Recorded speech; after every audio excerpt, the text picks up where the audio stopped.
Hello everybody, welcome to another video on the channel. Today I'm bringing footage of the Williams FW25 car from 2003 that was driven by Montoya here at the Hockenheimring Grand Prix, where he took pole position, fastest lap and the race win. He got the triple crown over the course of that weekend, and it was a fantastic result for Williams and really showed the performance that was in this car when it was properly unlocked. Now this is one of the pre-order bonus cars and it is a beast.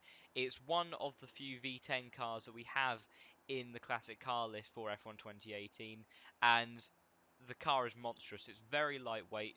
It has V10 power, traction control, so you can boot it out at every single corner, and it can be a bit of a handful with a slightly more basic aero than we have on the modern cars, and also these tyres. It does not run on slick tyres. These are the, in my opinion, stupid tyres that the FIA put these cars on for quite a few years for entertainment purposes, I presume, but I think it was just against the grain of Formula 1. But we have it in this game, and I'm going to do a 5-lap race against Ultimate AI to really try and showcase this beast of a car off, because the thing is absolutely monstrous. Now, the car revs insanely high, about 20,000 RPM, I believe, and it lights away, and there we go, traction control, 100% throttle, easy start, no problem. It's ridiculous how enthusiastic you can be with that throttle pedal. I don't know what went on there. The AI suddenly backed up, but of course I get a warning for a collision despite, in my opinion, really having done nothing wrong. Given my Williams teammate a bit of a squeeze there, didn't actually see the red arrow, to be fair, until it was too late. And look at the straight line speed we've got on this Brawn. We should be able to do something going into the hairpin, and we can. So it all then gets a very slow through here, and McLaren's actually gone wide of the apex, left me a little bit of room there.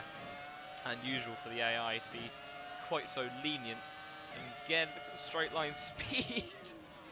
This car is just ludicrously fast in a straight line, and then you can absolutely just punch it out of these corners without any problems. But then you see this sector 3, this is where we will start to lose some time, because this is far more aero dependent, and straight line speed can only get you so far round the lap. So we'll be very quick in sector 1 and a bit of sector 2, and that's where we will be looking to make most of our moves. That Brawn car now right on my case as we come across the start finish line for the first time. Now, very tricky turn 1.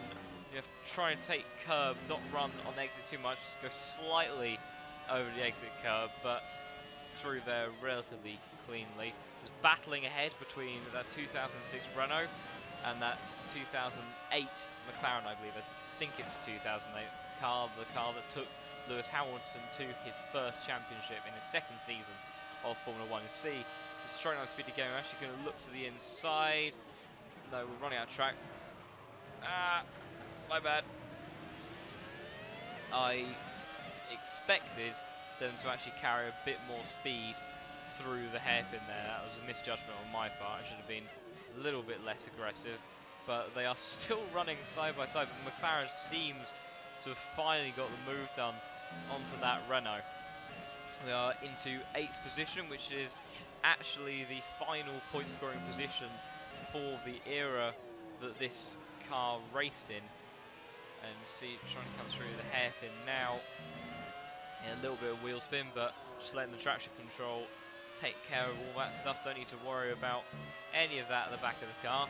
Do have to worry about that Brawn though in sector 3, because he gets very keen on my gearbox through that part of the circuit. Run a little bit wide on exit again. Yeah, it's a bit of a track extension, but very difficult to get it right in this car sometimes. And then on the power nice and early. Now let's see how much can we close in on that road. It's about 100 or so meters up ahead at the moment, but yeah, we've managed to probably half the distance with not even really getting much of a slipstream from that far back.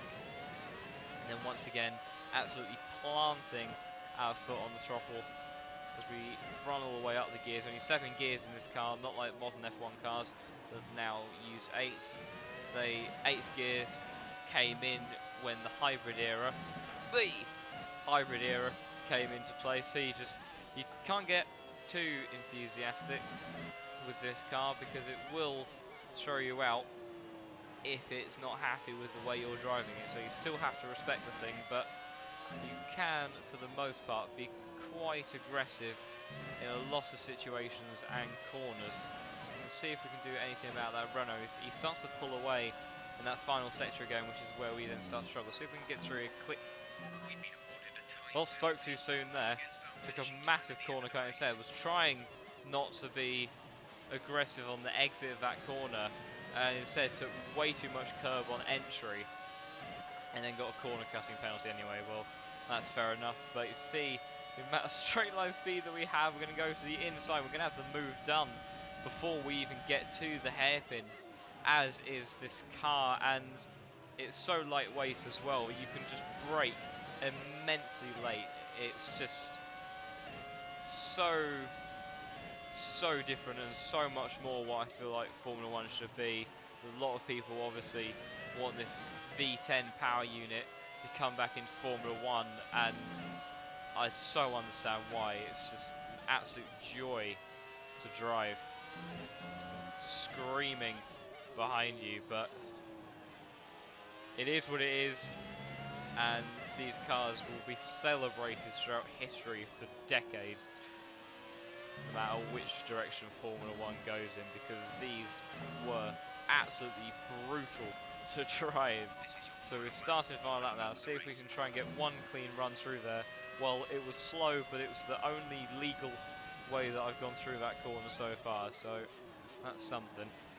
But, and even that's questionable, because there does seem to be some interesting track limits on the Hockenheim circuit. I feel like Codemasters probably need to tweak those a little bit, but we were at least able to get through there cleanly. Once we lock up the inside right wheel into the hairpin, but do actually get to the apex. The Brawn has now got past the Renault, who seems to be struggling quite a bit for pace. Maybe sort of an in-between car which doesn't have the best straight line speed to really pull away in sector 1, but also doesn't have fantastic amounts of grip or downforce to then make use in sector 3. Got a really nice corner through there, less nice corner there, so by no means a perfect lap or race from me, but still pretty good, and